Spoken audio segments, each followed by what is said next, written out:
It was agreed that each nation would receive the ambassador of the other for as long as the treaty remained in force.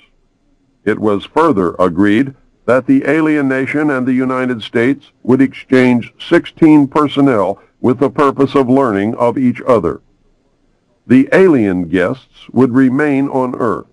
The human guests would travel to the alien point of origin for a specified period of time, then return, at which point a reverse exchange would be made.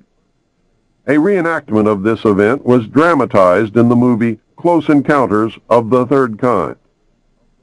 A tip-off to who works for whom can be determined by the fact that Dr. J. Allen Hynek served as the technical advisor for the film. I noticed that the top-secret report containing the official version of the truth of the alien question, entitled Project Grudge, which I read while in the Navy, was co-authored by Lieutenant Colonel Friend and Dr. J. Allen Hynek, who was cited as a Central Intelligence Agency asset attached to Project Grudge. Dr. Hynek, the one who debunked many legitimate UFO incidents when he functioned as the scientific member of the very public Project Blue Book. Dr. Hynek is the man responsible for the infamous "it was only swamp gas" statement. It was agreed that bases would be constructed underground for the use of the alien nation, and that 2 bases would be constructed for the joint use of the alien nation and the United States government. Exchange of technology would take place in the jointly occupied bases. These alien bases would be constructed under Indian reservations in the Four Corners area of Utah, Colorado, New Mexico, and Arizona, and one would be constructed in an area known as Dreamland. Dreamland was built in the Mojave Desert near or in a place called Yucca. I cannot remember if it was Yucca Valley, Yucca Flat, or Yucca Proving Ground, but Yucca Valley is what I always seem to want to say. More UFO sightings and incidents occur in the Mojave Desert of California than any other place in the world. So many, in fact, that no one even bothers to make reports. Anyone who ventures into the desert to talk to the residents will be astounded by the frequency of activity and with the degree of acceptance demonstrated by those who have come to regard UFOs as normal. According to the documents that I read, all alien areas are under complete control of the Naval Department. All personnel who work in these complexes receive their checks from the Navy through a subcontractor. The checks never make reference to the government or the Navy. Construction of the bases began immediately, but progress was slow. Large amounts of money were made available in 1957. Work continued on the Yellow Book. Project Red Light was formed, and experimentation in test-flying alien craft was begun in earnest.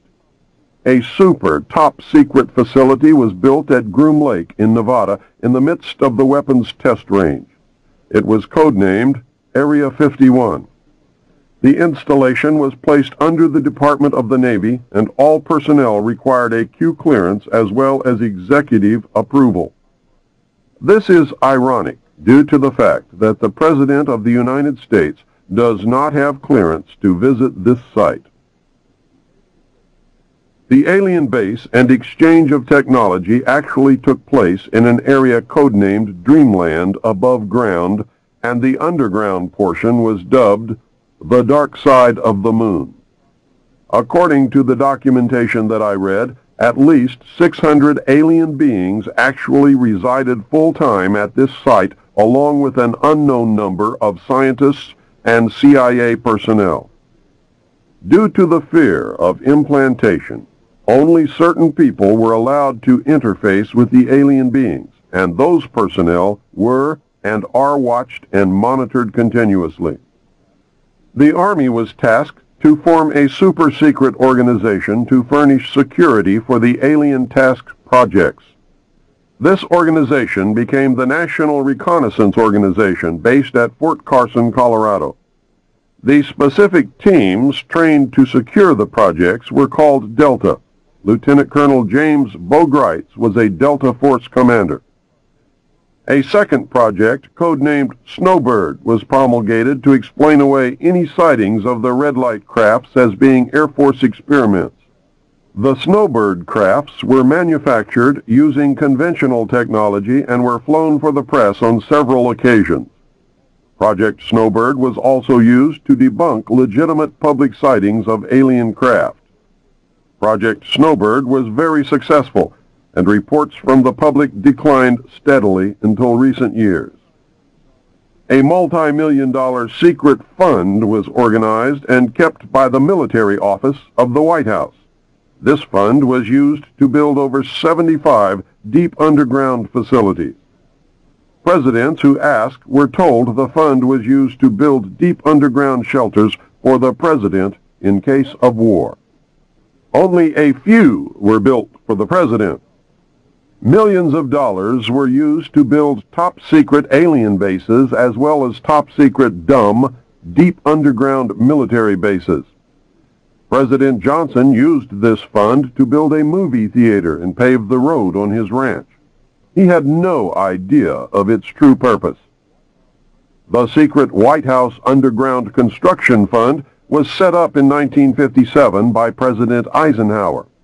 The funding was obtained from Congress under the guise of construction and maintenance of secret sites where the president could be taken in case of military attack, presidential emergency sites.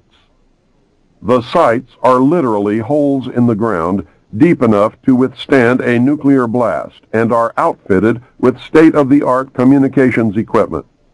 To date, there are more than 75 sites spread around the country which were built using the money from this fund. The Atomic Energy Commission has built at least an additional 22 underground sites.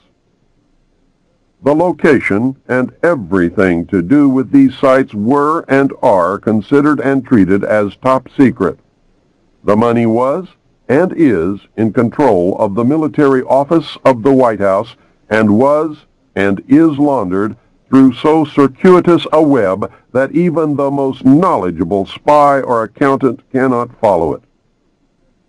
By secret executive memorandum NSC 5510, Eisenhower had preceded NSC 5412/1 to establish a permanent committee to be known as Majesty 12 to oversee and conduct all covert activities concerned with the alien question. There were 19 members of Majesty 12. The first rule of Majesty 12 was that no order could be given and no action could be taken without a majority vote of 12 in favor, thus Majority 12. Orders issued by Majesty 12 became known as Majority 12 directives. This group was made up over the years of the top officers and directors of the Council on Foreign Relations and later the Trilateral Commission. Gordon Dean, George Bush, and Zbigniew Brzezinski were among them.